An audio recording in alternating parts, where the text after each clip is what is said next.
Blue Origin are just an incredible company. We landed in West Texas in El Paso and took a couple of hours drive to Van Horn. Well, it's a robotic flight. Yeah, you don't need to fly the space capsule or anything like that. Oh my God, what am I doing here? And on flight day, obviously you get a few nerves, but it's kind of like the longest 10 minutes of your life. You're going 3,400 kilometers per hour. You're in a zero-G environment and can unbuckle and float around the cabin. So you can get where you need to go pretty quickly. And everything is handheld holds everywhere that you can help to maneuver yourself. But what really surprised me is seeing the blackness of space. It was just so black. Do you want to go back to space anytime soon? This is Mark Pawlikowski, and welcome to the TechMates podcast, where my partner Henrik and I explore how Kiwi and Aussie founders are reshaping the future and what sets them apart. Henrik and I have been part of successful companies in Silicon Valley and Europe, and now bring that expertise to partner with entrepreneurs in Australasia. By sharing the personal stories of successful Kiwi and Aussie founders and how they got here, we hope to inspire you to dream big. This is TechMates, bringing an outsider's perspective to the stories of those daring to disrupt down under. Let's dive in.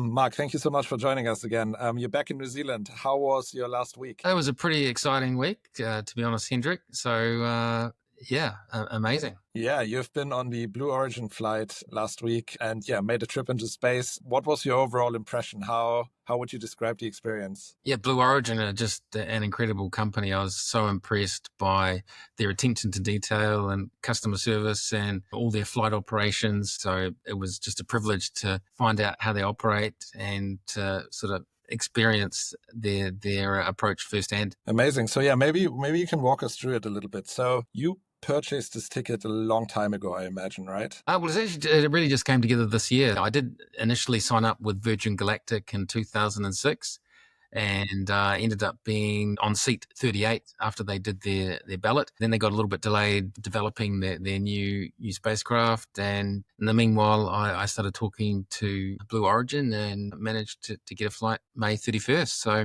it was nice. Great to tick that off. When did you find out about, the date when it's going to happen? Yeah, so it was a few months ago that they started indicating, what they were looking at, and, maybe 10, 15 days before they were sort of looking at dates they could lock in. And then from there also you got sort of weather kind of stuff. But yeah, luckily the date that they had penciled in all lined up nicely with the weather. Yeah, there were no difficulty. Right. It was great. It was just amazing how it all rolled out.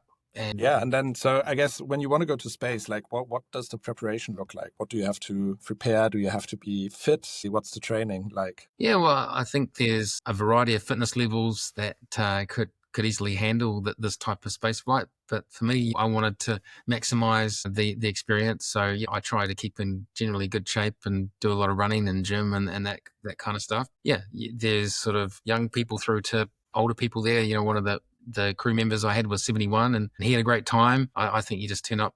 From there, we landed in West Texas in El Paso and took a couple of hours drive to Van Horn, where Blue Origin's facility is. I arrived there 3 days before the flight, and the 2 days preceding with the main intensive training. And the first day, you just sort of come to terms with the capsule and the process, the sort of the key elements of the flight profile. And then the second day you go into that a lot more in depth and then look at what they call off-nominal scenarios where if things go wrong, you do some preparation for that. Did you have to do anything as a passenger? Or were you just kind of, there to enjoy the flight? Well, it's a robotic flight. You don't need to fly the space capsule or anything like that. But at the same time, there are certain things that you need to be kind of ready for. So the key thing is just making sure that you keep yourself safe. So there's an ascent descent position which they train you to sort of keep in. Basically, the great thing about Blue Origin is they actually have an escape system. So if something goes wrong with the booster, then in the capsule, there's actually another little motor with a fuel engine that can essentially put you into escape mode and get you off the booster. And that's great. But I guess the issue with it is it means you're doing about 15 Gs. So you want to make sure you're in the seat quite nicely.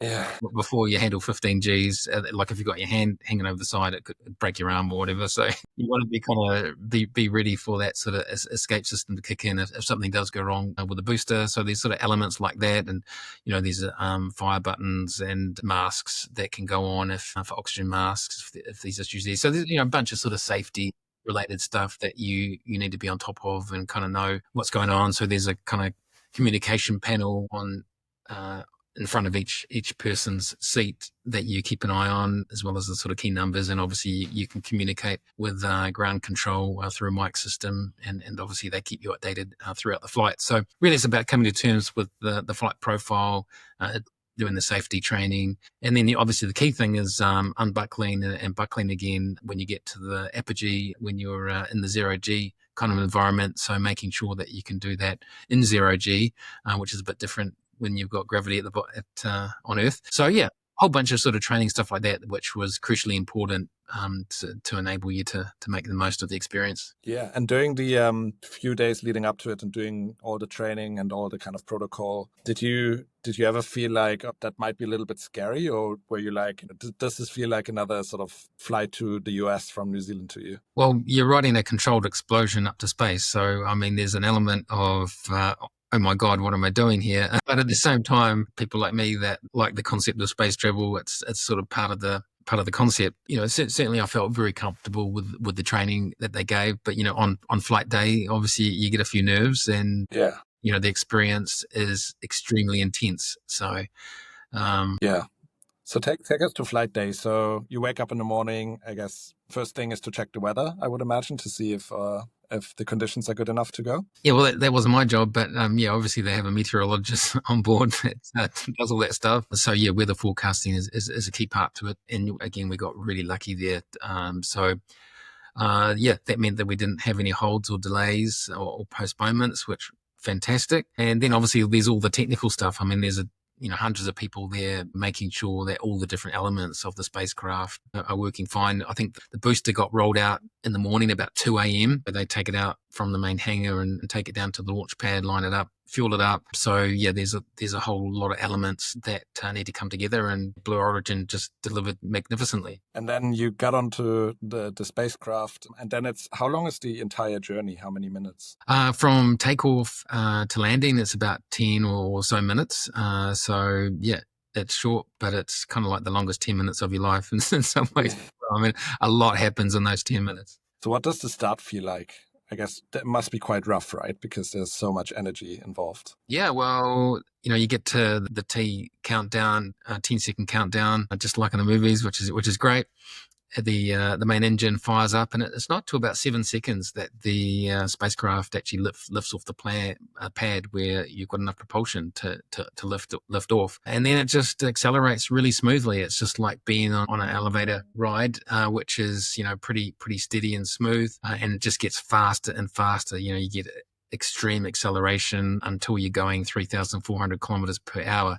So it's just like an elevator that goes faster and faster. And then, obviously the rocket, as it's going up, it's sort of adjusting itself. So you feel it go, and as you're doing those sort of speeds, you can, really feel the speed. You can see the cloud layers zipping by really fast. And then you get to the main engine cutoff, and that gives a bit of a shudder through the cabin. And then when there's stage separation, when most of the mass of your spaceship drops below you and the booster ends up flying back to the pad and landing safely, and the capsule keeps on going. And then very quickly you're in a 0G environment and can unbuckle and float around the cabin. So what I found quite interesting is just that transition where you've got that kind of adrenaline filled takeoff through to having to adjust pretty quickly to the sort of 0G environment. So yeah, it was fun, but it was sort of surprising, how you had to kind of physically, emotionally, mentally adjust to that. Yeah, and then so you get the signal that you are now safe to take off the seatbelt, let's say, and then you're able to go around and float around and go to the windows and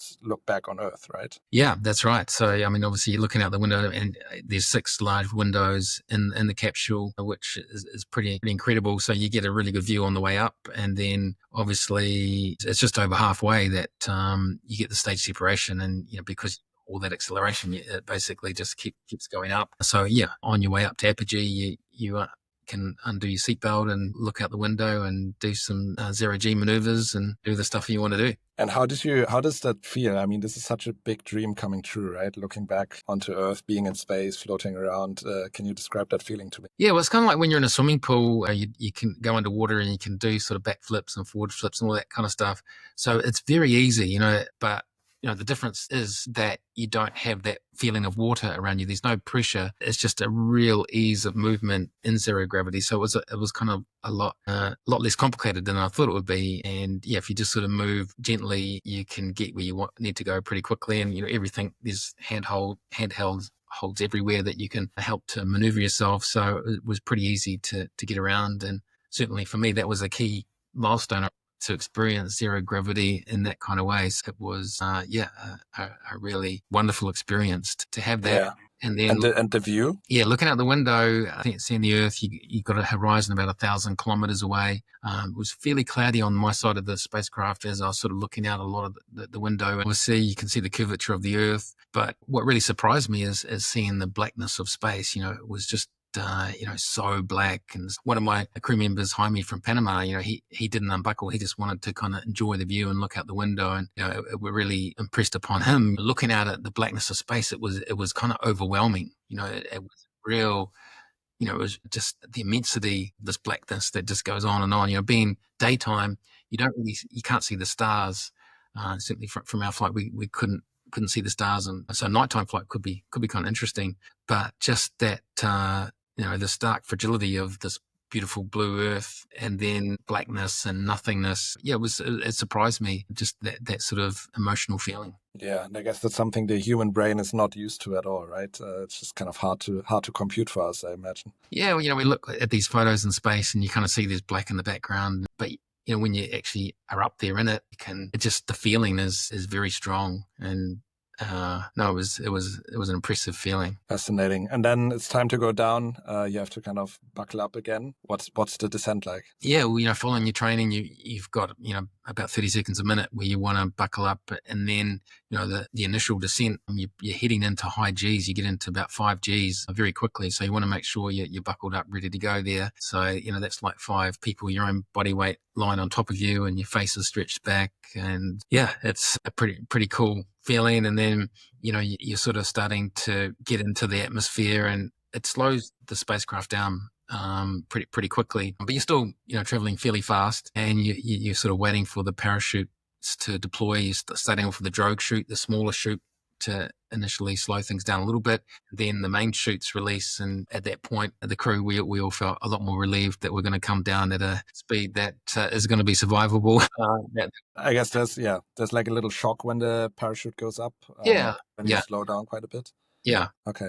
And then you come down. And what was the first feeling kind of coming back, standing on Earth again? Yeah, well, so, we hit the ground, and, we're waiting in the cabin for a little bit for the support crew and our partners, family to turn up. And yeah, it was just a great feeling. I guess you've got, so much adrenaline in the system and excitement. Yeah, I think, the crew, we really enjoyed each other's company. They had a great crew and some celebrations. And, for us, it was this kind of lifetime dream to experience that, and went out and talked to our family, loved ones, and enjoyed the rest of the day. Amazing. Oh, that sounds so good. I'm so jealous. But yeah, I'm super, super happy for you that you got to experience that. Do you want to go back to space anytime soon? Any plans for now or the future? Yeah, I mean, who knows what will happen in the future. But yeah, if Hendrik, you said, I'll buy you another ticket to space, I'm there. I wish I could do that. But great. No, thank you so much for taking the time to catch up with us. And yeah, super exciting to hear about this journey. I'm super happy for you. And we'll make sure to be in touch, and hopefully we can go to space sometime together. Fantastic. Let's book it in. Awesome. Thanks, Mark. Yeah, thanks, Hendrik. See ya. Bye. Thank you for tuning in to TechMates. If you enjoyed this episode, be sure to subscribe, leave a review, and share it with friends. We'll be back soon with more stories of Kiwi and Aussie founders reshaping the future and disrupting down under. Until next time, keep dreaming big and daring to disrupt.